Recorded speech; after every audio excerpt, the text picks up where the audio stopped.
I'm going to talk about something that is in the Catholic media now in Germany at the moment, and it's about the unfolding scandal in the Cistercians in Ireland. Uh, and this has been going on for a number of years, and many people have thought that this story was a hoax, was invented by an ex-priest who has a grudge to grind.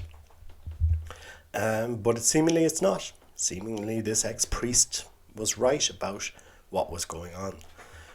Basically what happened was a priest in one of the Cistercian monasteries in Ireland had a fling with another priest who is now left the priesthood.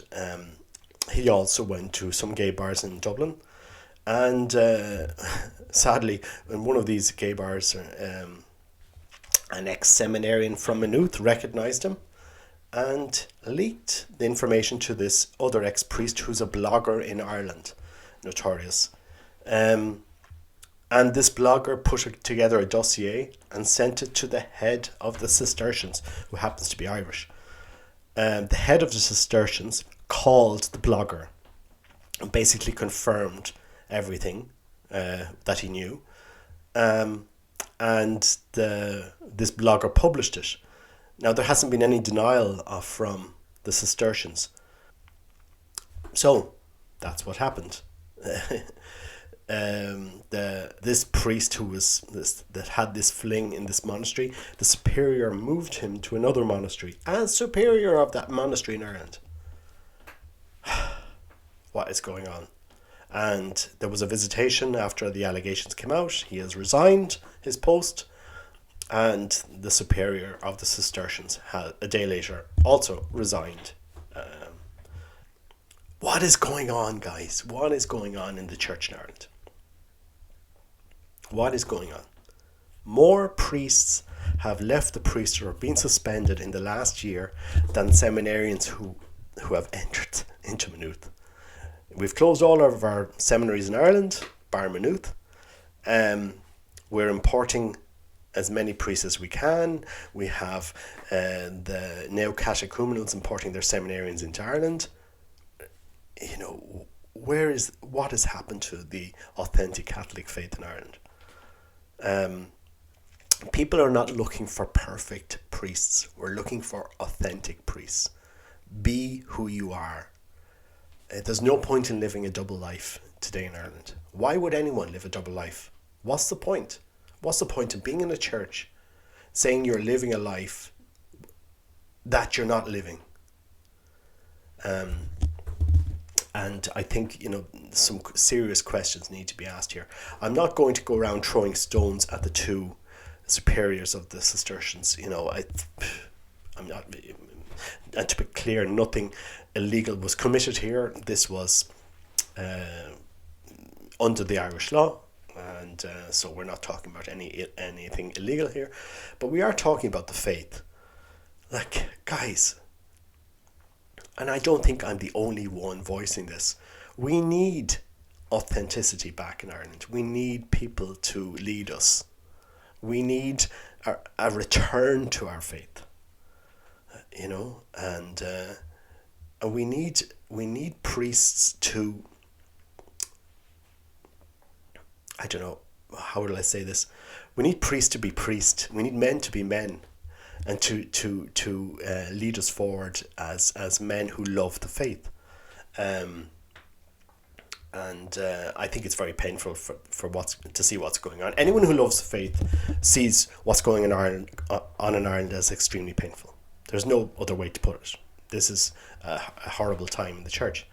The failure for anyone to recognise the crisis we are facing and to actually talk about it is crazy. It's crazy. What man is going to give their life to what is going on to a church that is the way it is in Ireland? We don't have men to lead us. That is the problem. Where are the men that will actually step forward and lead people in the faith in Ireland? I've spoken to many ex-seminarians in Maynooth. Many ex-seminarians. We all know the problems, guys. any man that goes into Maynooth who's anyway orthodox, who's anyway strict, who's anyway loves the faith, who loves adoration, who's deep in prayer, a man who stands his ground, who is principled. These type of men are shoved out of Maynooth. We can see this time and time again. They're not fanatics. They're just men that won't be compromised. And what have we been producing from Maynooth for the last 20 years? By the grace of God, some good priests have come out. But guys, the fact that today in Ireland, more priests have left or been suspended in the last 2 years, more priests have left the priesthood or been suspended than have been ordained or seminarians who have entered Maynooth. I mean, no pressure here, guys. If the formation isn't working, if what we've been doing for the last 20 years isn't working, it is a sign of madness that you continue to do the same over and over and over again. It is madness in Ireland. And unless somebody is looking at this, unless somebody is talking about this, nothing's going to change. Nothing's going to change. You need what Catholics need are leaders who are authentic. We need to be authentic. There but for the grace of God go all of us. But there are some good spiritual practices in the church that do help and do form men and grow us to virtue. I know the Catholic hierarchy doesn't like to talk about traditional Catholicism, but if you look around Ireland at the 5,000 odd Catholics who go to traditional Latin Mass, they do have something to offer you guys. The fact that there are 10 men who've left Ireland to go to traditional seminaries, to the SSPX, FSSP, Institute of Christ the King and so forth, shows that men are taking their faith seriously, are looking for some place where they will have serious formation. It's not rocket science, guys. The faith can be very simple. We no longer offer confession as something that's routinely offered in many parishes. We look at our young Catholics, they might say a confessional for their first confession, that's about it. We treat the Eucharist in Ireland as if it's a Pringle at a party, plonked onto your hand. That's how our children see it. And we only had to look at the Mass in Knock, the bishops celebrated 2 weeks ago, to see how, guys, not one bishop or priest stood up to give the communion. That is their job. What is the identity of a priest in Ireland anymore? What is he called to be? Just to be, an administrator, to perform a task, to perform to us, or to lead us in prayer? The great thing about when I return to the Latin Mass is, the priest is leading us in prayer. First of all, he is praying. He is concentrated in prayer, and we are following him in prayer. It's profoundly different. He doesn't have to perform to us. We need holy priests. We need men that are focused on prayer, that are leading us in prayer, that understand that, to be a priest is not easy today. You need to focus on prayer and the sacraments. We need basic Catholic training to have formation for our kids as well. How we teach the faith in Ireland is not fit for purpose, and it will not stand the test of time. Our so-called Catholic formation in schools today is not fit for purpose. It's not going to serve the church. The only thing that's going to wake this church, Irish church, up now is the colossal fall away in funding and money. We've 2,400 and something chapels and churches in Ireland, which can't be sustained financially going into the future. And all we see now is the management of the decline with no reform. What's going to change?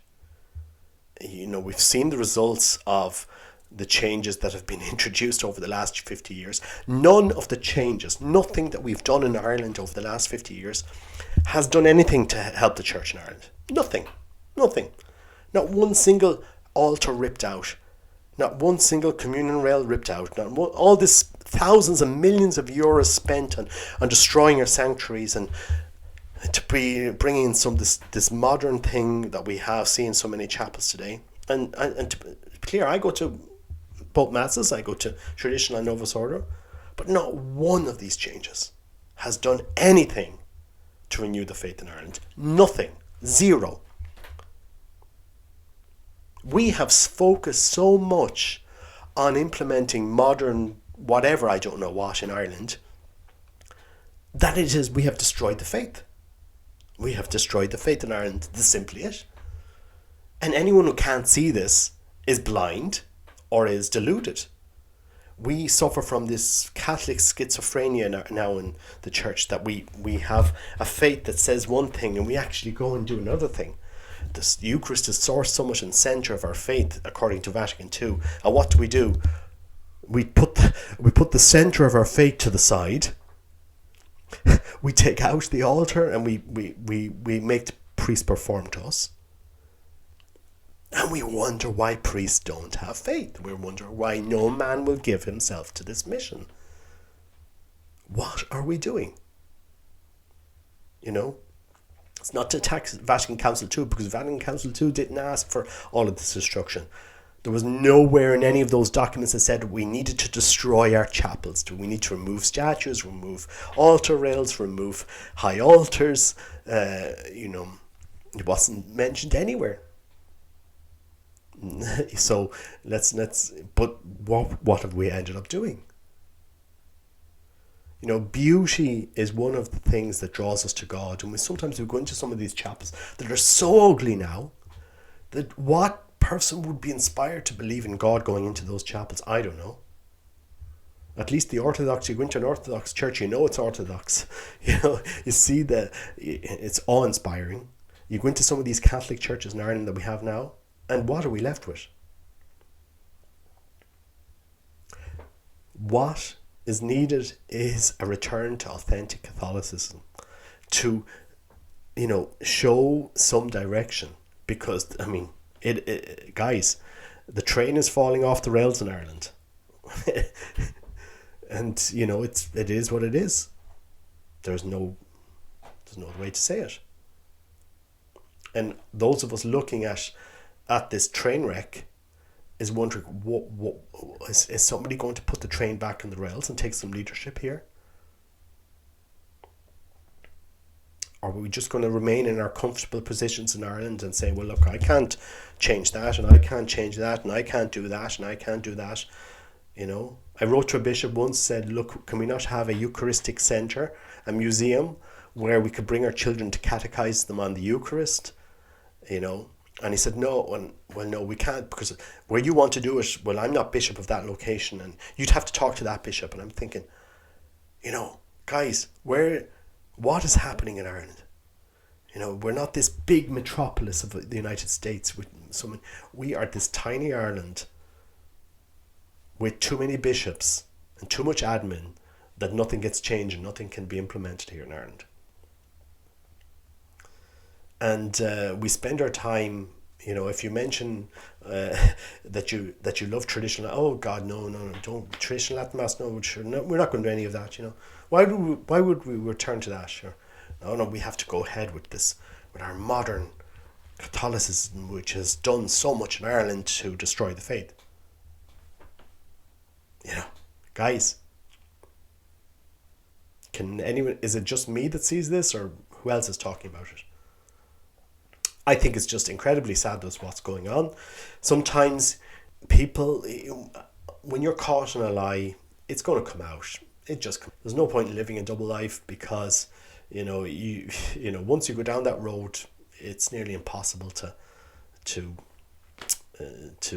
maintain it. It comes out sooner or later. And I see this, we saw this with Father Marcial so many years. There's only so much lying you can do and cover up you can do before it all comes out. There's no point even there's no point in even going down that road, because, in today's world, what's the point? What's the point?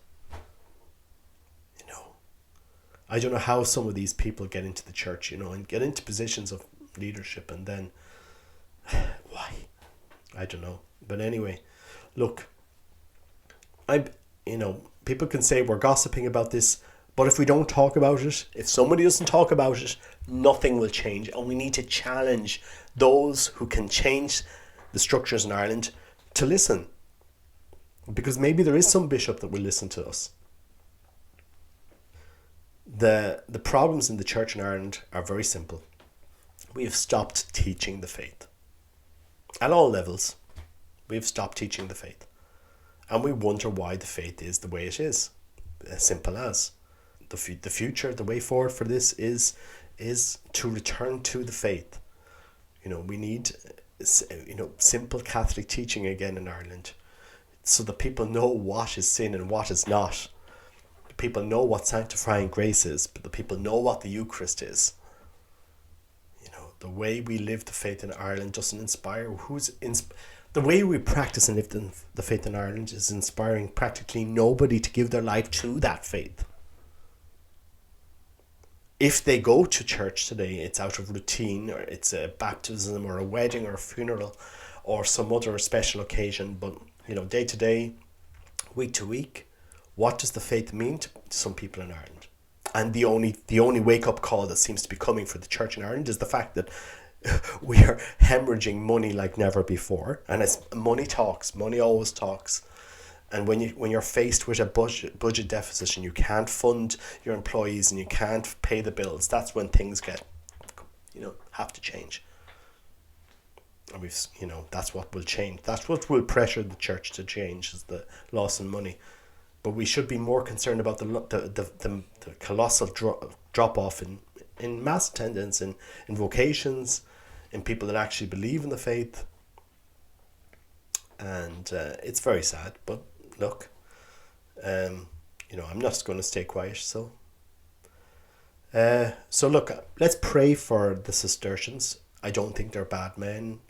As I said there, but for the grace of God goes all of us. We're all could fall, and I'm not throwing stones at them, but that cancer that destroys religious communities, that cancer leaves, unless you cut it out, will just destroy progressively your religious life.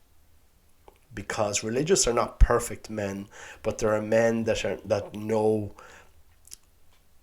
that you have to be authentic in order to grow your religious community. That's what's needed.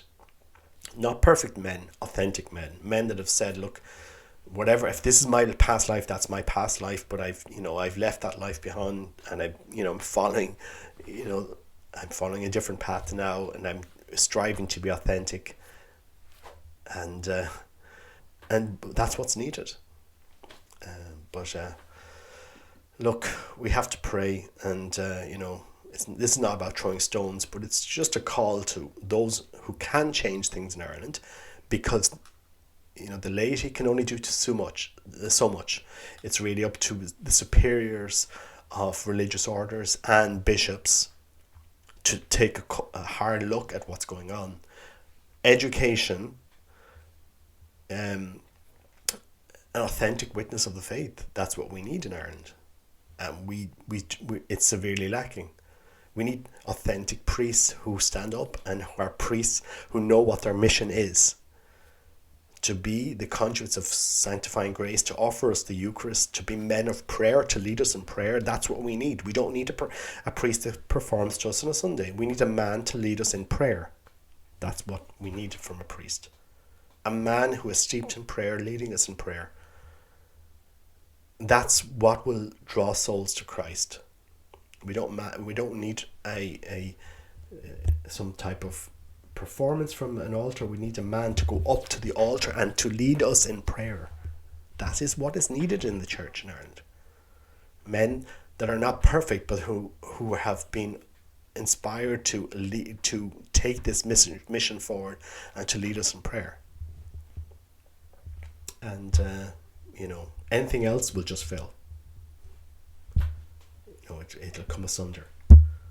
And I think the chickens that have been roosting, around the church, all of these things are coming together slowly, and it will fail. It will fail unless there is reform. But the faith won't disappear. But we need some serious conversations in Ireland.